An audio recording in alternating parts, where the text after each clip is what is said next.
येऊ घातलेल्या होळीवर रंगपंचमीच्या पार्श्वभूमीवर दिंडोरी बाजारपेठ सजली असून या रंगपंचमीच्या निमित्तानं अनेक छोट्या मोठ्या व्यावसायिकांनी होळीसाठी हलवायांकडून साखरेच्या गाठीचे हार आणि कंगणाला विशेष मागणी आहे।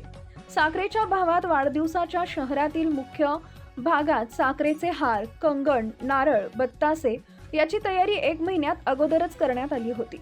होळीला हा हार कोणाला मागणी आहे, याशिवाय रंगपंचमीचाही सण जवळ येत नसल्यानं नैसर्गिक रंगाला जास्त मागणी आहे। रंग आणि पिचकारी यांच्या दरात यंदा काही प्रमाणात वाढ झाली आहे। मुलांना आकर्षित करणारे हर्बल थंडर स्मोक स्टील बासरीच्या आकारातील डोरेमॉनसह अनेक पिचकारी, कोरडे ओले रंग मोठ्या प्रमाणात व्यावसायिकांनी विविध प्रकारच्या रंगांचे आकर्षक स्टॉल लावलेत। शहरातील मुख्य चौकांमध्ये व रस्त्याच्या कडेला रंग, गुलाल, पिचकारी, मुखवटे व इतर खेळण्यांनी सजलेले स्टॉल नागरिकांचं लक्ष वेधून घेत आहेत। रंगपंचमीचा सण जवळ येत असल्यानं नागरिकांनी तसेच तरुणाई बालगोपाल खरेदीसाठी सरसावले असून पालक आपल्या मुलांसाठी विविध प्रकारचे रंग खरेदी करण्यासाठी सज्ज झाल्यानं उत्साहपूर्ण वातावरण निर्माण झालं आहे।